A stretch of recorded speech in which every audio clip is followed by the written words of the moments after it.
Hey guys, Tara here for Rev3 Games, and today I have Joel Eschler from 2K Australia and James Lopez from Gearbox with me. You guys are both producers on Borderlands, the pre-sequel, which is really exciting. I've been a huge Borderlands fan since day one. I'm curious why you guys decided to sort of stray away from the numbered sequels and go back in time with this one. Yeah, it was kind of interesting as we were talking about the name of this game. We were originally kind of talking about 1.5, 1.5. I even saw a placard once which was Borderlands Route 3/2. While technically in terms of story it is 1.5, it's set between 1 and 2. We didn't want to confuse people because this is a full brand new game with new characters and all new features and everything. 1.5 could imply that it isn't this full-fledged product.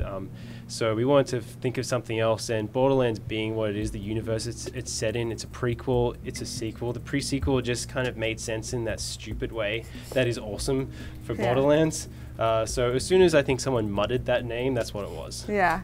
Well, we're going to be refocusing again on Handsome Jack in this game. Are we going to want to like be his friend? Are we going to sympathize with him in this game? Well, I would say sort of.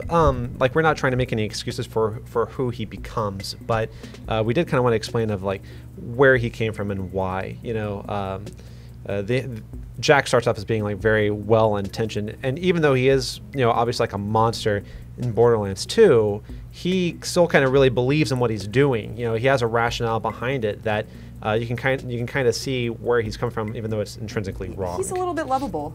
Yeah, He's charming. Yeah. yeah.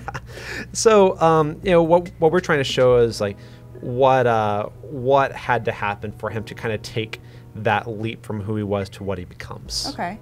And you guys have 4 new playable characters, and from what I understand, a lot of these were characters from previous games and DLCs and stuff like that? Yeah, that's correct. We have Athena, who players were first introduced to in Borderlands 1 DLC, the General Knox DLC. Obviously, Claptrap's been around since the beginning. And then we also have Wilhelm and Nisha, who are some of the bosses from Borderlands 2. What is playing Claptrap like? Because you guys, the first time I saw this game, everyone was super secretive about Claptrap being a playable character. Is he like, are we gonna want to play as anybody else? So people won't actually be able to see, but off camera we have someone holding a gun to us in case we mutter anything about Claptrap. We're really kind of holding on to Claptrap's action skill and what it's like to play him for later on. But it's pretty amazing. I've been playing with him exclusively the last couple of weeks, and it's hilarious and amazing. Yeah. I always kind of assumed that he was like the secret genius of the group. So you guys, well, the game takes place not on Pandora anymore. We're on this moon and with this Hyperion moon base. What kind of new gameplay advancements is that going to allow for?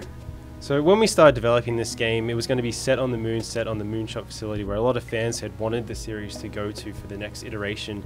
And when we thought about the moon, we thought about what players would expect, what are these moon promises. And low gravity was the first one that we thought of. And the other one was kind of low atmosphere. There's no atmosphere you can see around that moon. So we wanted to take these systems and integrate them fully into the game. So the low gravity, it completely changes how it feels to play Borderlands. I mean, you can jump much further, you can cross distances much quicker. With the oxygen system, you can actually boost by expelling oxygen, so boost yourself forward or even get higher. So it just means that the spaces are much more vertical. You're going to be fighting enemies which are much higher, traversing these really big towers all over the place. So it fundamentally changes the movement and kind of the gameplay. You can also do this really cool attack called a slam. So you can get up really high, and then if you hold crouch, you just slam down to the ground, do this area of effect attack, which can take out a bunch of enemies at once. It's funny because Borderlands is such a crazy, like, packed shooter. You know, there's so much going on at any given point in time, but you guys have found a way to make it even crazier, and I think the verticality is a really big contributor to that. You guys also have some new elements in there. The Cryo one, can you tell us about that? Yeah, so the Cryo elemental is a freezing element. It replaces slag in this game because slag is something that occurs in Borderlands 2, which obviously since it's the pre-sequel, that hasn't occurred yet. You can expect the Cryo Elemental to freeze enemies. It's pretty straightforward, but we've added layers to that as well. It's not just about freezing enemies, it's about being able to shatter them, which is really satisfying.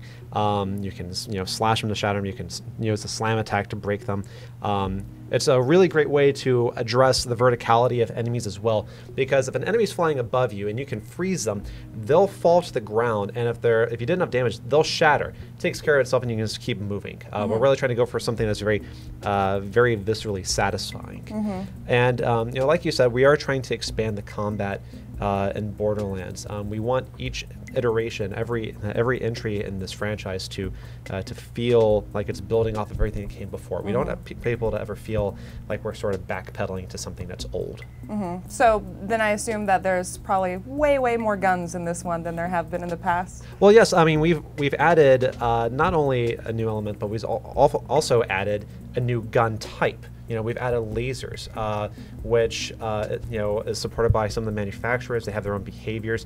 Each laser also supports all the different elements. So we're adding an entirely new layer to the loot system. You guys also have oxygen now, which is something that you're going to have to keep up the entire game, I assume, unless you're in inside areas. Yeah, but I'll let Joel kind of answer that because this kind of ties to the Oz kits. Yeah, so there is a new piece of gear called the Oz Kit, and it gives you the oxygen tank, which allows you to breathe in no atmosphere. It puts this bubble above your head. It also allows you to do the boost and the slam. But it was really important to us when we were building this oxygen system that it wasn't just there for the sake of being a resource for players to manage. There's plenty of oxygen sources on the moon and on the space station. You have these natural vents, you have geysers which propel you up into the air. Enemies drop oxygen when you kill them. You have oxygen generators, you can loot it. So it's not really a resource that players are going to have to monitor all that much. It's really about giving you more tactics and more cool things to do. It's really just about adding more fun to the game. Kind of jumping and boosting all over the place. But yeah, so when you're out on the surface of the moon, you are going to have to get oxygen and use oxygen for your attacks. When you're inside, when you're on the moonshot facility, I mean, it's still a work in progress. That moonshot facility isn't quite finished by Hyperion yet.